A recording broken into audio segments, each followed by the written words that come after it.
Olá, encefalindos! Sejam muito bem-vindos a mais um vídeo aqui no meu canal. Se você ainda não me conhece, eu sou a Lisa, lá do perfil VetBrain no Instagram, onde eu dou dicas de estudo, dicas para você organizar a sua vida acadêmica. Então, se você se interessa por esses assuntos, já aproveita e me segue lá.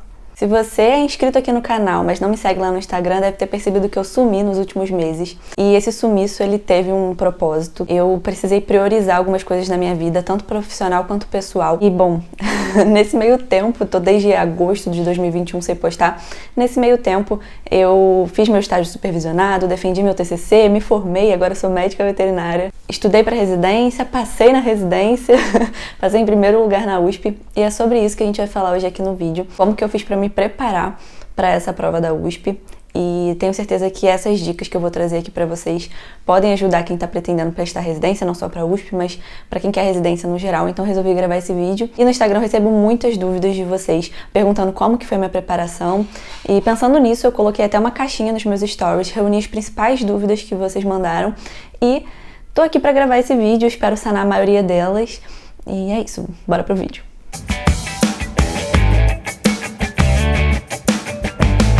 Como esse assunto é muito extenso, tem muita coisa para falar, eu resolvi repartir esse vídeo em 3. O pré-prova, a prova e o pós-prova.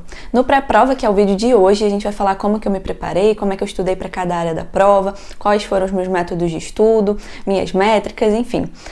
No vídeo 2, que vai ser da prova, eu vou falar para vocês como que é a prova da USP, falar também como é que foi a minha experiência fazendo essa prova no dia da prova. E no vídeo do pós-prova eu vou falar para vocês de análise de currículo, como é que foi esperar o resultado, como é que foi fazer a matrícula.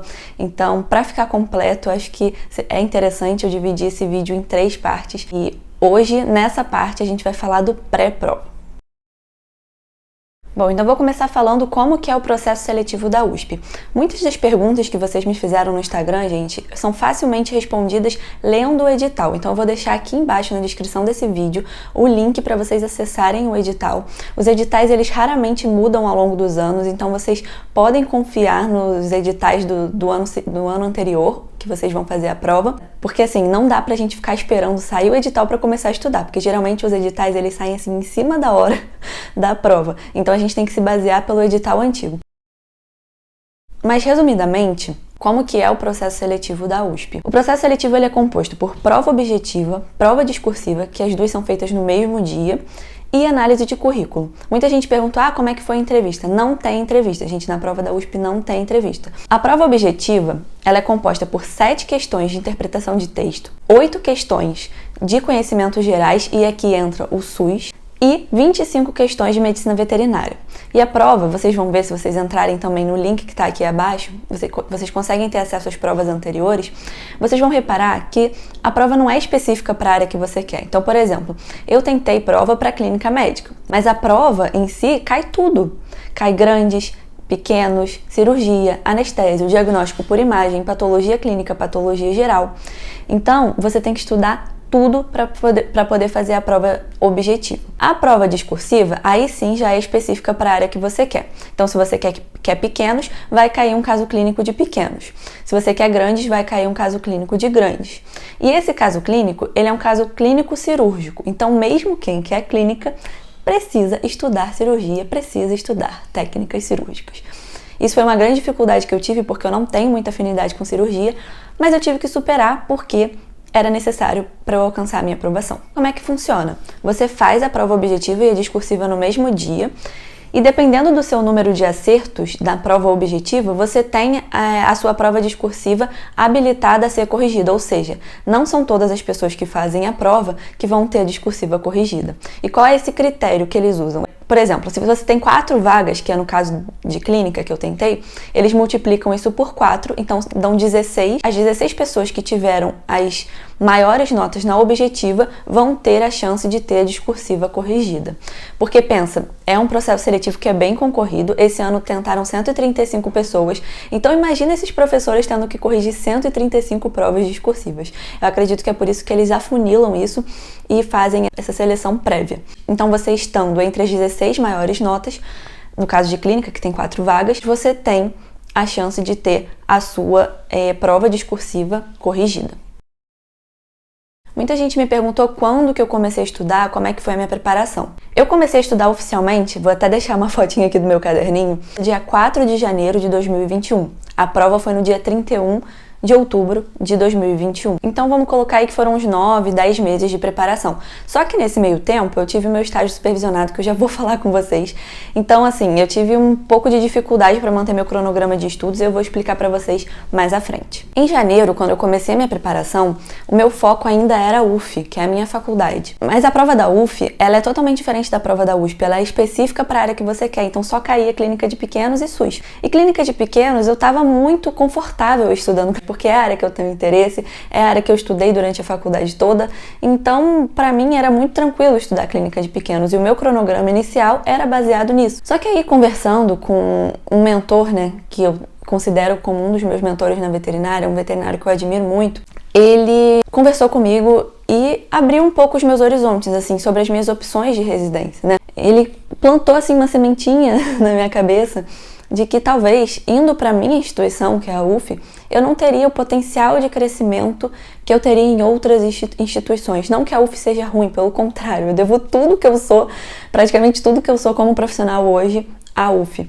E eu sou suspeita para falar da minha faculdade, mas eu já vivi muita coisa lá. Então, como a residência é uma experiência única e que eu não vou ter a chance de fazer depois em clínica, eu tive que ponderar muito a minha escolha. E o meu potencial de crescimento certamente seria muito maior em outras instituições. Eu falei, eu acho que a USP é uma opção. E aí eu comecei a considerar a USP como minha primeira opção e a Unesp de Botucatu como minha segunda opção, que são duas faculdades excelentes. E aí eu tive que mudar todo o meu cronograma. Então, se antes eu estava estudando só pequenos na minha área de conforto, eu tive que passar a inserir no meu cronograma grandes, SUS, cirurgia. São coisas que me tiraram muito da minha zona de conforto, mas que eu encarava como algo necessário para eu poder atingir minha aprovação e entrar no programa de residência que eu queria. Me perguntaram também quantas horas por dia eu estudava.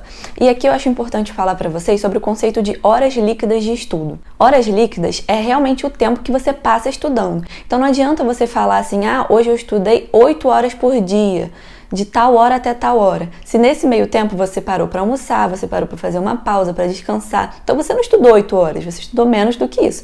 Então assim, você tem que metrificar os seus estudos, contabilizar as suas horas, mas contabilizar as horas que você está realmente focado.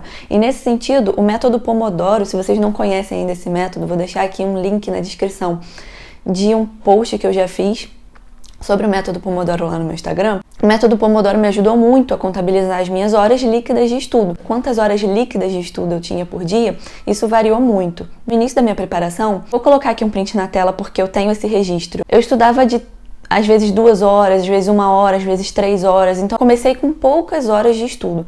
E ao longo do tempo, eu fui aumentando essas horas líquidas. Eu acho que isso é importante falar, porque às vezes a gente começa com um pico de estudos lá em cima. Por exemplo, já começa com 6, 7 horas líquidas de estudo. Só que a gente esquece que ao longo do processo, e esse processo de preparação para residência ele é longo, ao longo do processo você vai ter mais tempo com revisões, você vai ficar mais cansado. Se você já começar lá em cima, a tendência é que você vá decaindo. Então eu prefiro começar pequeno e subindo do que começar grandão e decair. Então eu comecei com poucas horas líquidas de estudo e ao longo do tempo eu fui aumentando essas horas líquidas até chegar na reta final. E eu vou colocar aqui também um print do meu registro de estudos da reta final, em que eu cheguei a fazer 7, 8 horas líquidas de estudo em um dia. E uma coisa importante também de ser falada. Horas líquidas é basicamente para você registrar e saber quanto tempo você está gastando nos estudos e quanto tempo você leva para estudar tal tema, para você ir reajustando o seu cronograma ao longo do processo. Mas tempo não significa qualidade de estudo. Então, às vezes você pode ter estudado 8 horas líquidas num dia e o seu estudo não ter rendido. E às vezes você estudou 1 hora líquida de estudo no dia e o seu estudo foi ótimo, você rendeu, você aprendeu. Então, horas é só um parâmetro para você ir ajustando o seu cronograma e não para você ficar se prendendo nisso. Eu tenho que estudar tantas horas. Eu acho que é melhor você se prender a cumprir o seu planejamento. Então, se hoje eu pretendia estudar tal tema, eu vou estudar tal tema. E se preocupar com a qualidade dos seus estudos. Eu realmente aprendi, eu estudei ativamente, do que ficar noiado achando que tenho que estudar tantas horas por dia. E aí, assim, gente, nem tudo é perfeito, né? Ao longo dos nossos cronogramas, do nosso planejamento, aparecem imprevistos. E apareceu um grande imprevisto, digamos assim, que foi o meu estágio supervisionado. Não foi imprevisto, porque já era planejado, mas eu digo que foi um imprevisto em relação ao meu cronograma de estudos, porque na minha cabeça eu achava que eu ia conseguir fazer meu estágio e conciliar com os estudos para residência. Quando eu digo os estudos, seria o contato com novas matérias, conteúdo novo, conteúdo de primeiro contato. Mas na prática não foi assim.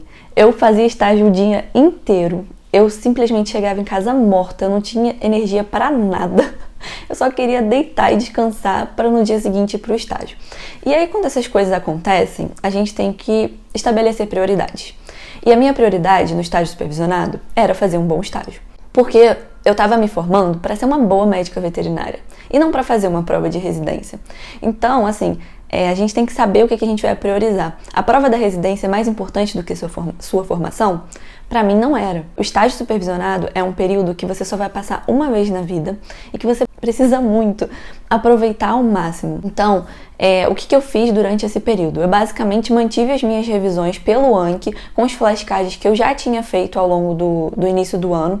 Meu estágio supervisionado começou em junho e foi até agosto. Então, esses 3 meses eu fiquei só revisando pelo Anki e às vezes, quando sobrava tempo, eu fazia algumas questões. Nesse sentido, o Anki me ajudou muito, porque me fez não ficar parada durante esse processo. Mesmo no supervisionado, eu continuei estudando para a residência, mas mantendo só as revisões pelo Anki. Mas eu confesso para vocês que tiveram vários dias que eu não fiz o Anki, que eu pulei o Anki, principalmente em julho, quando eu estava em São Paulo, que foi uma mudança total, assim, para mim. E eu sofri um pouco para me adaptar e acabei furando o Anki alguns dias. Mas enfim, o Anki me ajudou a manter as revisões enquanto eu estava no estágio supervisionado, mas eu não entrava em assuntos novos.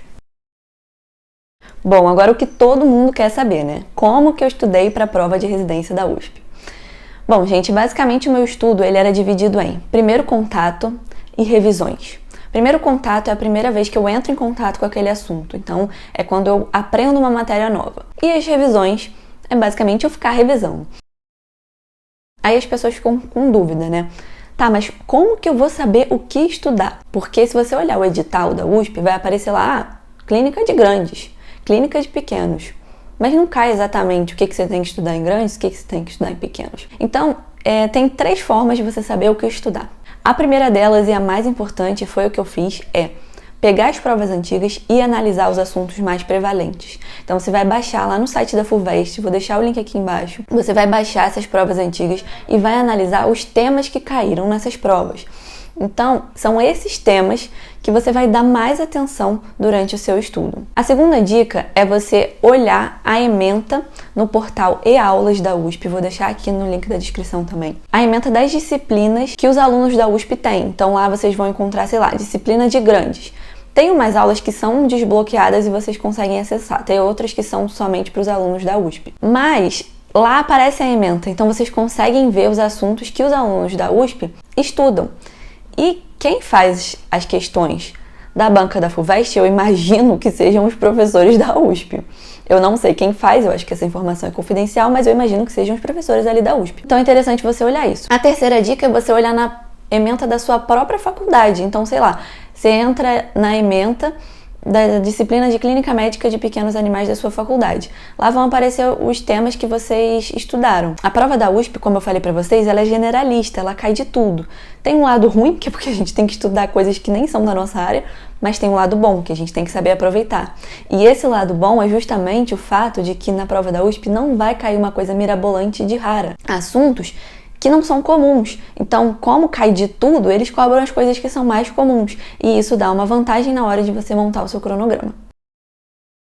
Agora eu vou falar para vocês como que eu fiz para estudar cada uma das disciplinas. Começando por SUS, né? SUS dá uma grande vantagem pra gente durante o estudo da residência para a USP, gente. Por quê? Porque ao contrário dos conhecimentos específicos de veterinária, que realmente pode cair tudo da veterinária praticamente, o SUS vai cair exatamente os documentos que estão indicados ali no edital. Inclusive, eles colocam até um link que direciona para a portaria, para a lei ou para o documento que eles querem que a gente saiba. Isso dá uma grande vantagem durante o seu estudo. O que eu fiz foi pegar cada um desses documentos indicados no edital, montar uma tabela seguindo uma ordem cronológica, porque o SUS você tem que estudar em ordem cronológica. Não adianta você querer estudar algo que foi lançado em 2010, 2017, sem antes conhecer a Constituição de 88, conhecer a Lei 80-80-90, conhecer a história, o contexto político, econômico que veio antes do SUS. Então, primeira coisa, né? Estudar a contextualização histórica. E aí, para isso, eu usei o e-book interativo da Fiocruz, eu vou deixar o link aqui embaixo também.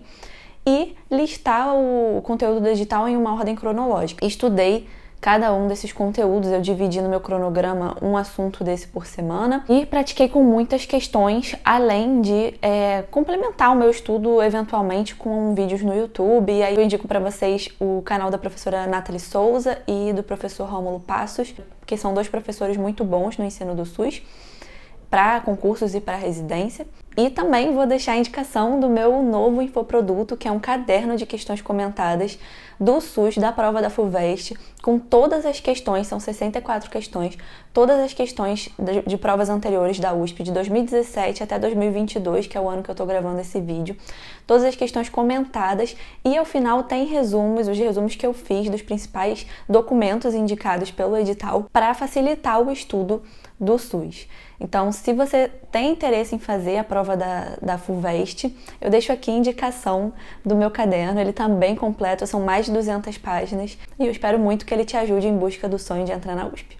Clínica de pequeno, gente. Como eu tinha dito para vocês, no início do ano, eu estava me preparando para a prova da UF, que basicamente só caía pequenos.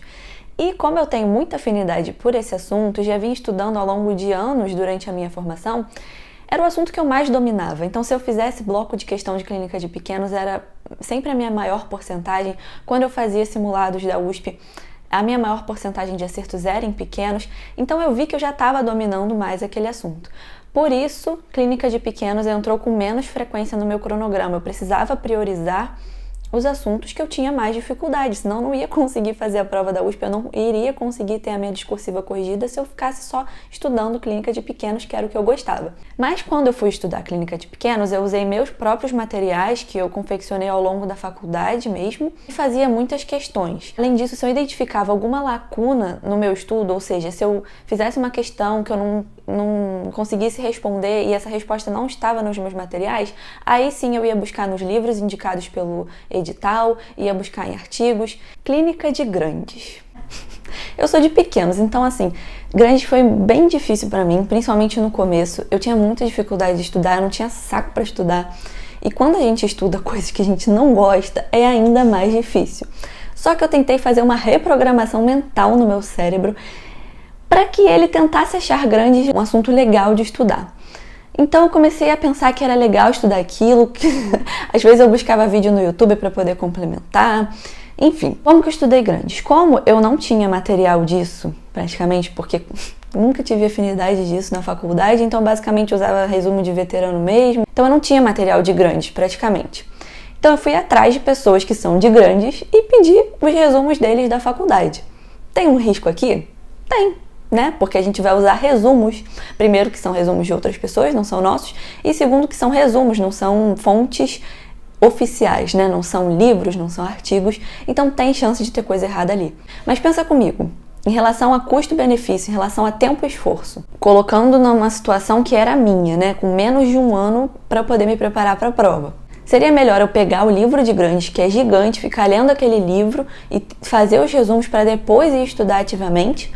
Ou seria melhor eu já pegar um resumo pronto, que já tinha ali os principais tópicos daquele tema, que poderia ter alguma coisa errada ou outra, mas que assim... Gente, quando o resumo tem alguma coisa errada, dificilmente o resumo tá todo errado. Geralmente, se ele tem um erro, é um ou outro. Então, assim, pode ser que ele tenha um erro e que isso reflita na sua prova? Pode, mas essa probabilidade é bem baixa. Então, assim, eu coloquei na balança, eu vi que não daria tempo de ficar lendo todos os livros do edital, e esse método nem é tão efetivo, eu já vou falar mais pra frente com vocês de métodos de estudo. Ficar lendo livro não é tão efetivo. Então, foi isso que eu fiz. Eu peguei resumos de pessoas que são de grandes, de veteranos. Esses resumos eram o meu primeiro contato, então eu tinha que ler esses resumos e aí eu tentava tornar essa leitura mais ativa, né? Pensando, raciocinando e confeccionando flashcards simultaneamente. Eu vou falar mais pra frente com vocês. Cirurgia. Cirurgia também foi Uma grande dificuldade para mim, essa prova, estudar para essa prova foi um desafio, sério, não foi fácil, eu não vou florear aqui não, porque não foi fácil, me tirou muito da minha zona de conforto. Cirurgia também era uma área que eu não tinha muita afinidade. E o que eu fiz para estudar cirurgia? Para a parte objetiva, eu analisei as provas antigas. Eu vi que praticamente toda a prova cai uma questão de fio de sutura. Então eu estudei isso. Tipos de sutura também estudei, hérnias e tratamento de feridas. Eu vi que esses eram os principais temas que caíam nas provas objetivas e eu foquei em estudar isso. Para a prova discursiva eu já vou falar mais pra frente com vocês. Diagnóstico por imagem, gente. Imagem é uma coisa que cai muito pouco na prova da USP. Se vocês analisarem as provas antigas, vocês vão reparar isso. O que eu fiz para estudar? Eu estudei basicamente os conceitos básicos de raio-x e ultrassom. Também procurei entender as principais indicações dos exames. E de material, eu usei material antigo da faculdade mesmo e também usei um guia muito bom do CRV Imagem, que eu vou deixar o link aqui embaixo. Ele é gratuito e ele tem a indicação desses principais exames. Anestésio, gente. Anestésio também cai muito pouco a questão, mas eu estudei basicamente por resumos antigos que eu tinha na faculdade e também por um canal muito bom aqui no YouTube, que eu vou deixar a indicação, que é a Nave. É de um professor, inclusive. Vou deixar aqui no link da descrição do vídeo. Meu Deus, esse vídeo vai ficar cheio de link na descrição, mas acho que vai ajudar bastante vocês. Patologia clínica, gente. Patologia clínica é muito importante. Coloquem um asterisco gigante, porque é importante para a objetiva, cai muito a questão de patologia clínica. É importante para a discursiva, você precisa interpretar exames durante o caso clínico da discursiva, e é importante para a sua vida. Então, estudem patologia clínica. Como que eu estudei patologia clínica? No portal e-aulas da USP, as aulas estão desbloqueadas, graças ao bom pai. E a professora é maravilhosa, sério. Eu acho que ela é de Pirassununga, mas eu espero um dia conhecer ela e dar um abraço nela, porque ela é muito, muito boa. Eu vou deixar também o link aqui na descrição do portal e-aulas da USP. E meu primeiro contato eram basicamente essas videoaulas e também materiais que eu já tinha da faculdade. Um outro canal no YouTube que ajuda muito a estudar patologia clínica, principalmente essa parte de raciocínio clínico, que é importante para a discursiva, é o Raciocínio Clínico VET, que é muito bom também. Eu também vou deixar a indicação aqui embaixo. Patologia geral. Patologia geral foi, assim, uma matéria que eu me surpreendi positivamente. Era uma matéria que eu não ligava muito na faculdade, na verdade eu nem gostava muito, mas estudando para residência eu amei. Sério, eu adorei estudar patologia. Adorei mesmo. E como que eu estudei patologia, né? Eu peguei resumos que eu já tinha da faculdade, peguei resumos de pessoas que são da USP, e estudei baseado nos temas mais prevalentes das questões. Então, eu analisei as provas antigas, vi o que caía, foquei mais nesses temas e usei material de outras pessoas. Eu vou deixar aqui a indicação também de um outro canal. Ele é todo em inglês, mas vale muito a pena vocês conhecerem esse canal, que é o Ninja Nerd. Ali tem muita aula de fisiologia e algumas aulas que servem para estudar patologia. Inclusive, uma das questões da minha prova de 2022, que foi uma questão sobre sistema complemento, eu só acertei por conta de uma videoaula do Ninja Nerd. Então, fica aqui a dica. E por último, zoonoses. Basicamente, eu segui as dicas da minha R-parça, da minha R2, a Gabi. Vou deixar aqui o arroba dela para vocês já seguirem lá no Instagram. Ela gravou uns vídeos no IGTV tirando dúvidas sobre o processo seletivo da USP, então também indico que vocês assistem o vídeo dela, além desse vídeo que eu tô gravando. Nesse vídeo, ela falou que ela listou as principais zoonoses vistas no site do CRMV São Paulo e estudou essas zoonoses. Então eu fiz a mesma coisa, porque se deu certo pra ela, provavelmente ia dar certo pra mim, e assim aconteceu, né? Então, o que eu fiz foi isso, eu peguei essa lista de principais zoonoses, estudei por materiais que eu já tinha, antigos da faculdade, da disciplina de infecciosas, enfim, e também fui complementando esse estudo com materiais de sites oficiais. Como que eu fazia as minhas revisões no estudo para residência? Gente, tem vídeo aqui no canal falando da importância das revisões. Não adianta você estudar só uma vez o primeiro contato e achar que no dia da prova esse conteúdo vai estar lindo, perfeito, pronto para ser usado no seu cérebro. Não, você precisa revisar. Precisa revisar. Coloca isso na sua cabeça. Estudou, revisou. Estudou, revisou. Estudou, revisou. Faz disso um mantra na sua vida que você vai ver, que você vai reter muito mais conteúdo a longo prazo, beleza? E como que eu fazia as minhas revisões? De 3 formas. Tem vários posts disso no meu Instagram, se você ainda não me segue lá, já aproveita para seguir. Mas basicamente eu uso o Anki, questões e a descarga mental. O Anki é um aplicativo que você usa para elaborar flashcards. Se você não sabe o que é o Anki, não sabe o que é flashcard, vou deixar aqui no iCard um vídeo que eu fiz explicando tudinho sobre o Anki, passo a passo para você instalar, para você usar, enfim. Eu fazia os meus flashcards simultaneamente ao primeiro contato. Então, enquanto eu estava tendo o primeiro contato com aquele assunto, eu já ia formulando as perguntas. Isso, inclusive, já deixava o meu estudo de primeiro contato, que geralmente é mais passivo, isso já deixava o meu estudo mais ativo, porque eu tinha que forçar a minha mente para criar essas perguntas. E revisava esses flashcards 24 horas depois, e depois ia seguindo as revisões assim. No início eu fazia as revisões seguindo o cronograma do Notion, que eu já fiz vídeo disso também aqui no canal, 24 horas, 7 dias e 30 dias. Só que assim, a partir do meu supervisionado eu vi que não dava mais para fazer isso, eu comecei a seguir as revisões apenas pelo algoritmo do Anki. Então, o que o Anki me apresentava, eu revisava. Questões, gente. As questões são ótimas formas de você estudar ativamente. E elas são muito boas porque elas são feitas por bancas, né? Não são perguntas que saíram da nossa cabeça igual os flashcards. Elas têm interdisciplinaridade, então elas mesclam conteúdos de várias áreas e fazem com que o seu cérebro tenha que fazer várias conexões para poder chegar a uma resposta. E também é uma forma de você já ir preparando o seu cérebro para o dia da prova. Existem 2 sites que eu indico para vocês. Eu não utilizei muito eles porque eu usei mais livros de questões. É o site QConcursos, ele não é tão focado para residência, ele tem mais questões de concursos no geral, mas dá para aproveitar algumas questões. Você pode usar uma parte dele gratuita e outra parte você precisa pagar para desbloquear. Tem o aplicativo da Sanar também, que é gratuito, mas ele não é organizado por tema e também não tem o comentário das questões. O que eu usei foram livros de questões. Os livros eles têm a vantagem de serem organizados por assunto e também de ter as questões ali comentadas. Inclusive, eu vou deixar aqui a propaganda do meu livro de questões comentadas do SUS, focado na banca da FUVEST. Então, se você tem interesse em fazer residência na USP, esse livro é essencial. Mas voltando ao assunto dos livros de questões da veterinária, né, para residência. Eles são muito bons nesse sentido de serem organizados por assunto e terem as questões comentadas, mas eles têm alguns erros de gabarito, então você precisa ficar um pouco atento. Eu não tinha muito intervalo específico para fazer as questões. Geralmente eu fazia, antes de entrar no primeiro contato com o assunto, eu fazia um bloco de questões daquele assunto, para avaliar o meu grau de conhecimento.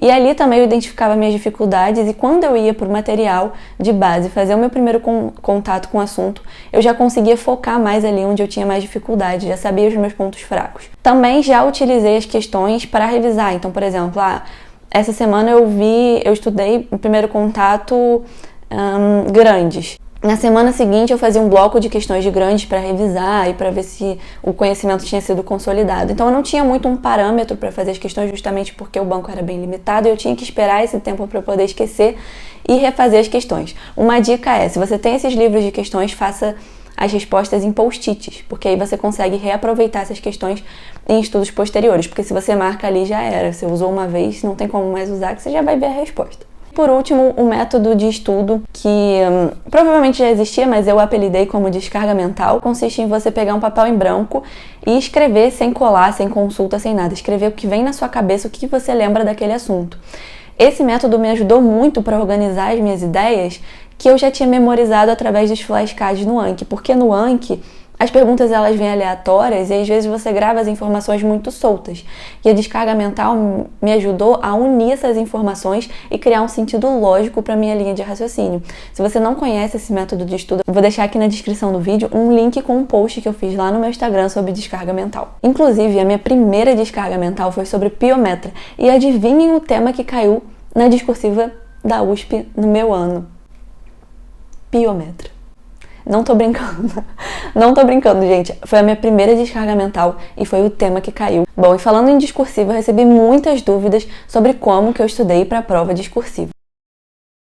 Diferentemente das provas objetivas em que a gente tem o gabarito disponível na internet, a prova discursiva, a USP não divulga o gabarito. Então, você que lute para estudar para discursiva. E como é que eu fiz para estudar para discursiva? Primeira coisa, eu entrei em contato com as pessoas que já tinham feito a prova. Isso vocês já estão fazendo aqui indiretamente nesse vídeo, mas quando eu estava estudando, não existia um vídeo desse ainda. A Gabi Américo ainda não tinha gravado o vídeo dela, então eu fui e corri atrás de perguntar para as pessoas que já tinham feito a prova da USP como que foi a discursiva, como é que elas responderam, como é que elas estudaram, enfim. Então eu entrei em contato com essas pessoas. Uma delas foi a Gabi Américo, a outra foi a Bia Luna e a outra foi a Gabi Pinheiro, todas residentes da USP. E deixo aqui meu agradecimento público a elas, porque, nossa, vocês me ajudaram demais. Muito obrigada. A Gabi Américo, né, minha R2, ela tinha me dito que ela fez, quando ela estava estudando, um material junto com um amigo dela, listando as principais técnicas cirúrgicas que eles acreditavam que fossem cair. Porque como a prova da USP ela é mais generalista, não vai cair uma técnica cirúrgica super mirabolante ou muito difícil. Eles listaram lá esses principais tópicos e aí, a partir desses principais tópicos, eu fui no livro da Fossum e li todos os capítulos relacionados a esses tópicos. Por isso que eu digo que essa prova foi um desafio para mim, porque eu não tinha afinidade nenhuma por cirurgia, eu nunca tinha lido a Fossum na minha vida, nem quando eu fiz cirurgia na faculdade. É um livro com uma linguagem acessível, isso é bom. Mas eu tive que ler um livro de cirurgia. Se for parar pra pensar, foi o único livro que de fato eu li para me preparar para a prova da USP. Pra vocês verem que, assim, eles indicam os livros lá nos editais. A gente tem que levar em consideração, sim, esses livros, porque as questões eles saem dali. Mas esses livros eu usei muito mais para consultas pontuais do que para ficar lendo os livros, porque isso não é um método eficaz de estudo, gente. Então, o único livro que eu usei para ler de fato mesmo foi a Fossum. A segunda coisa que eu fiz para poder estudar para a discursiva da prova da USP foi refazer as provas antigas, apesar de não ter o gabarito, gente. E, cara, é impressionante. Se eu olho a minha última discursiva que eu fiz e a primeira, a diferença é gritante na evolução. Eu evolui muito no meu raciocínio clínico fazendo essas provas. Então, assim, gente, façam as provas antigas, mesmo que vocês não saibam se aquilo ali tá certo, e vai refazendo ao longo do tempo, porque você vai vendo que com seus estudos, o estudo de patologia clínica, que eu falei, o estudo de clínica, o estudo de imagem, que você vai tendo para objetiva, você vai criando bagagem para poder responder a discursiva. E aí lá no final da sua preparação, quando você repetir aquela prova discursiva, você vai ver a sua evolução. Outra coisa, analisem as provas. Eu identifiquei padrões nas provas antigas. Quais são esses padrões? Eu vi que praticamente todas as provas discursivas da USP dos últimos anos caiu a interpretação de exame laboratorial, caiu a interpretação de exame de imagem e caiu uma técnica cirúrgica. Então eu sabia que eu tinha que dominar esses assuntos. E a partir disso eu fui buscar isso na Fossum. Na Fossum aparece lá o pré-cirúrgico, a cirurgia em si e o pós-cirúrgico. E aí, sucesso. E a última dica, e que foi o que eu fiz, e que está atrelada a essa última dica que eu falei, é realmente analisar as provas. Eu analisei, eu estudei a estrutura da prova da USP. E analisando os temas que caíram, eu cheguei a um padrão. Existe um padrão, gente. E acho que esse é o ponto ouro desse vídeo. Se você ainda não curtiu esse vídeo, essa é a hora de você curtir esse vídeo e compartilhar. Porque se você coopera, você cresce. Tá bom? Tá bom. Bom, eu identifiquei um padrão. Vou colocar aí na tela para vocês. Eu identifiquei que em todos os anos da prova da USP, o tema envolvia abdômen agudo. Então eu fui atrás das principais causas de abdômen agudo dos diferentes sistemas. E eu cheguei aos temas que eu achava que fossem cair. E olhem aí o que eu selecionei. Isso aí eu fiz antes da prova, gente. Eu achava que ia cair piometra e caiu. Mas eu confesso pra vocês que piometra não estava no meu topo da lista, não. Eu achava muito mais que fosse cair mucocele, hérnia. Eu achava que fosse cair uma dessas duas coisas. Ou alguma coisa de vesícula biliar ou de hérnia. Não achava que fosse cair piometra, apesar de estar aí listado e eu ter estudado. Eu não achava que fosse cair porque já tinha caído numa prova há muito tempo atrás da USP. E também porque, querendo ou não, é um tema muito corriqueiro e que, de certa forma, as pessoas conhecem, né, a técnica de OSH. Eu achava que, poxa, o Banco da FUVEST não vai cobrar de novo piometra. Mas assim aconteceu, gente. E foram vários sinais que foram aparecendo. Eu não sei se vocês acreditam em destino. Então, às vezes eu penso que foi destino, às vezes eu penso que não. Às vezes eu penso que, tipo, eu criei condições para o destino me ajudar. Mas não sei. Eu só sei que piometra apareceu em vários momentos, né? Mas é isso. Existe um padrão, não é garantia, tá? Que nos próximos anos caia abdômen agudo, até porque a banca da FUVEST pode estar assistindo esse vídeo agora. Eu acho que não, né? Seria muito presunção da minha parte. Mas se a banca da FUVEST estiver assistindo esse vídeo agora, pode ser que eles pensem assim, ai, descobriram. Vamos mudar o padrão. Mas, a princípio, existe esse padrão e a tendência é que esse padrão se repita. Não é uma regra, tá? Mas a tendência é que se repita, então fica a dica aí de assuntos para vocês estudarem para a discursiva. Bom, amigos, chegamos com louvor ao final dessa primeira parte dessa sequência de vídeos sobre o processo seletivo em residência de medicina veterinária na USP. E nos próximos vídeos eu vou falar para vocês como que é a prova, como que foi a minha experiência fazendo a prova e como que foi o pós-prova, ou seja, análise de currículo, como que foi esperar o resultado, qual foi a minha maior dificuldade durante esse processo seletivo. Então, para você não perder nenhum desses outros vídeos que eu vou publicar em seguida, já ativa as notificações aqui do canal. Não esquece de curtir se você ainda não curtiu e compartilhar esse vídeo com os seus amigos, porque eu acredito muito que se a gente coopera, a gente cresce. Eu cheguei no primeiro lugar da residência da USP cooperando, mesmo que vários concorrentes, né, querendo ou não são concorrentes, mesmo que vários concorrentes meus me seguissem no Instagram, estivessem ali acompanhando minhas dicas diariamente, em nenhum momento passou pela minha cabeça de que eu tinha que competir com alguém para chegar onde eu cheguei. Então, se eu conseguir passar na residência da USP em primeiro lugar, compartilhando o que eu sei, você também consegue compartilhando esse vídeo. Então, é isto. Compartilhem, cooperem, ajudem a nossa profissão a crescer. É nisso que eu acredito e até o próximo vídeo.